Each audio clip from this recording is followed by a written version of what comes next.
We've talked about this too, like the greatest areas of influence in my ministry have been the very areas where I look back on my life and I cringe because I've hurt so much. Suffering that I've experienced in physical pain, wrestling with the theological implications of that, some abuse that happened in my life. I was a military kid and I moved every 2 years, and that shapes me, and I find that I accidentally, quote unquote, bump into people that's happened to them as well, or I speak about it from up front and people go, thank you so much, because I've never had any opportunity to talk with anyone or learn from anyone who has been through what I've been through. And I'm like, oh yeah, you're blessed to be a blessing. And while you might look at it as kind of a curse almost in your life, you can use that and transform it, because that's what God is in the business of doing, is transforming those ugly areas to make them areas of beauty and help others. But when you're in the middle of it, you don't know how God's going to use it. Oops, excuse me.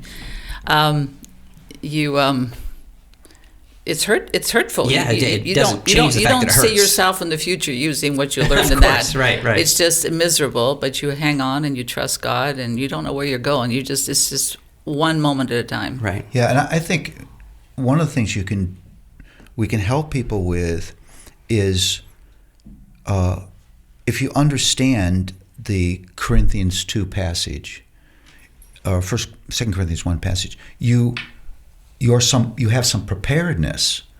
And the way to think about it is, we all understand we don't own our blessing.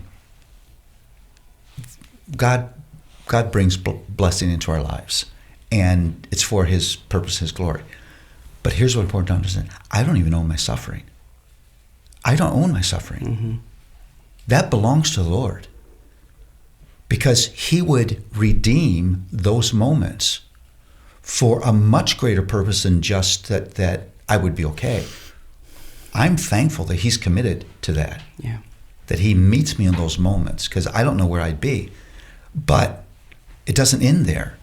He owns that for something further. And it's been real helpful for me to just tell myself, I don't own my blessing, but I don't own my suffering as well. It makes me think, again, back to the parable of the talents. We think the talents are these coins, and so they're good and they're shiny and they're valuable. But those coins can sometimes be suffering. And so we don't want to stick them under a rock, because they need to come back to the Lord. They belong to Him, kind of what you're saying. We want to invest those well. So it seems like the Lord is dragged you through a lot of things that you didn't want to be carried through. They're like blessings in disguise, right? Yeah.